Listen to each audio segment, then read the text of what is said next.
Hello students, happy morning. Class 12 Physics, Unit 4 Electromagnetic Induction and Alternating Current continuation video.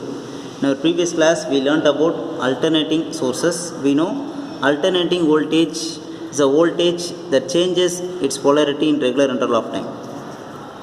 Okay, it is a alternating voltage at an instant if suppose it is applied in a closed circuit. Then it constitutes a current. That current also in alternating manner. This can be written as I is equal to Im sin omega t. Okay, both the alternating voltage and alternating current are time varying quantities. Okay, V is equal to Vm sin omega t and I is equal to Im sin omega t are time varying quantity. It is comparing with the DC. It is little difficult to represent these two things. Okay, in order to eliminate the difficulties to represent these things, we are using a tool that is called phasor.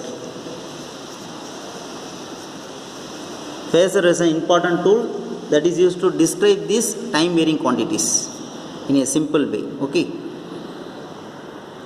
tool used to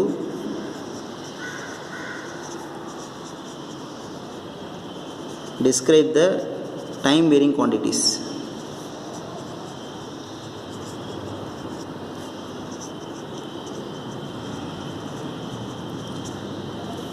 Okay, we know the voltage, instantaneous voltage and instantaneous current are scalar. Okay, by using the phasor, we can easily represent the scalar as vector. Okay, that is known as phasor. See, the general definition of phasor is time varying quantities.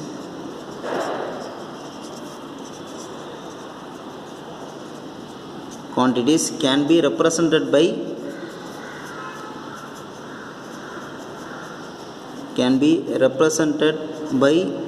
a vector is known as scalar. Okay, in our book the definition is same. See our book definition. Phasor, a sinusoidal alternating voltage or current, that is nothing but a time varying quantities. Okay, that can be represented by a vector. It will rotate in an anti-clockwise direction about the origin with a constant angular velocity. That is known as phasor. Okay, see, the time varying quantity is nothing but a sinusoidal alternating voltage or current.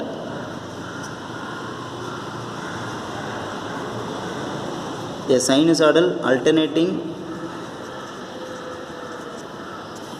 voltage or current can be represented by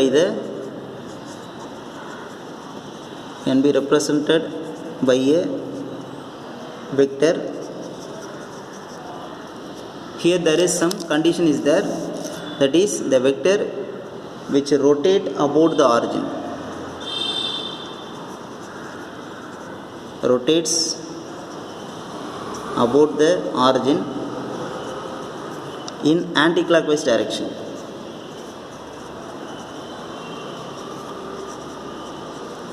Rotate about its origin in anti-clockwise direction at a constant angular velocity.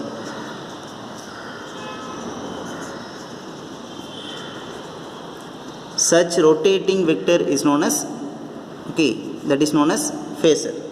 If suppose I draw a diagram with the phasor, then the diagram is known as phasor diagram. Phasor diagram. The diagram which shows various phases and their phase relation is known as phasor diagram.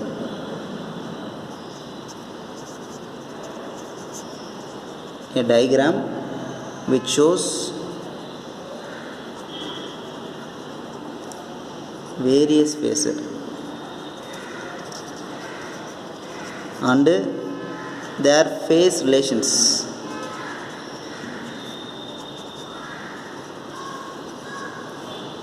is called phasor diagram.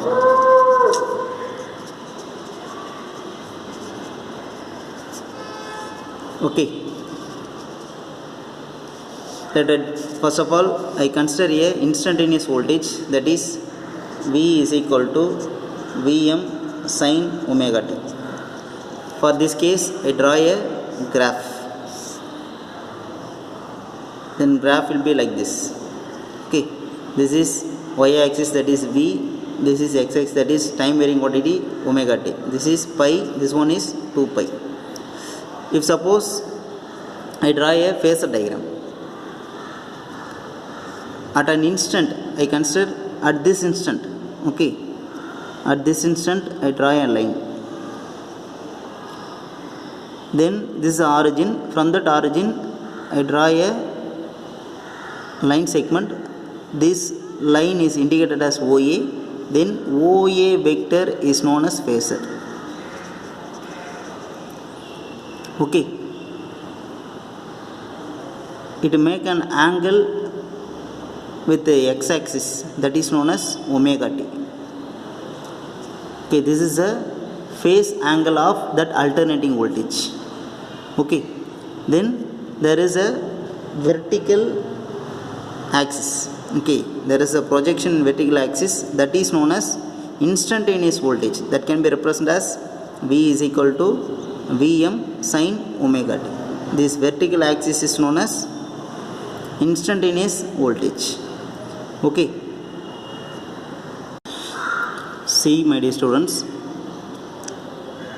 this OA is nothing but a phasor. OA vector is a phasor.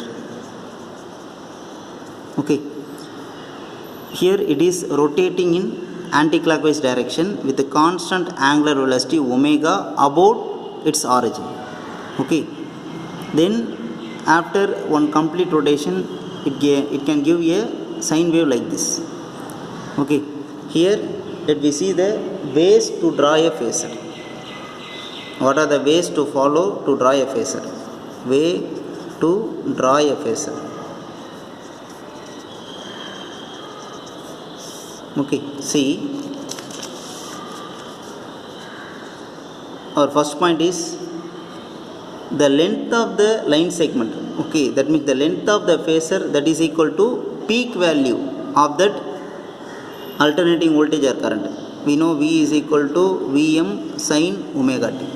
Okay, for this equation we drawn an graph. Okay, here Vm is a peak value.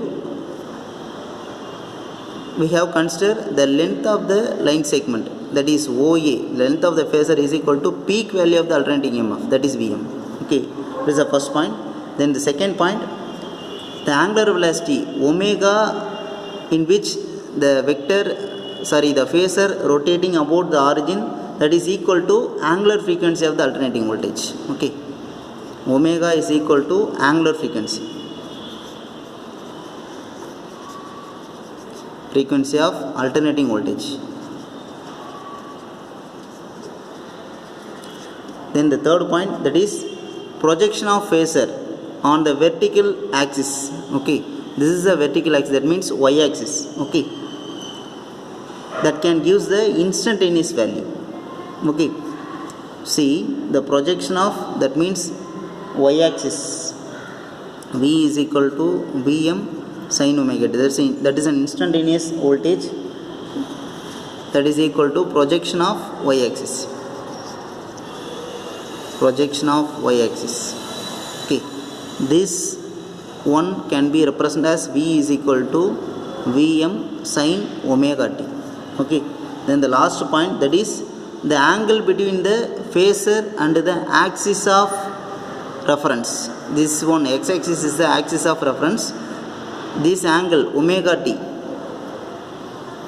is the phase angle of alternating voltage or alternating current. Here alternating voltage. Okay, phase angle of alternating voltage. Okay, you have to follow these things to draw a phasor diagram. Okay, if suppose this voltage is connected to a closed loop, it produces a current. Okay, here I represent that current as I is equal to Im sin omega t plus phi. Okay, here phi is a phase angle between the current and voltage. Here plus phi, that means current will leads the voltage by phase angle phi. So for that, here I can draw like this. Okay, suppose this is a current. Okay, here phase angle is phi. For this one, I draw a line like this. Here it will start behind the voltage, so by the phase angle phi.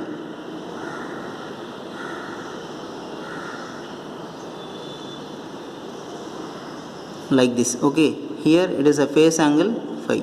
That means the current leads the voltage by phase angle phi.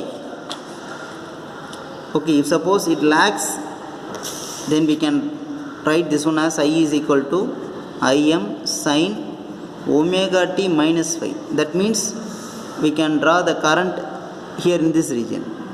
Okay, then phase angle is phi, but the current is leading the voltage is leading the current by phase angle phi. Okay,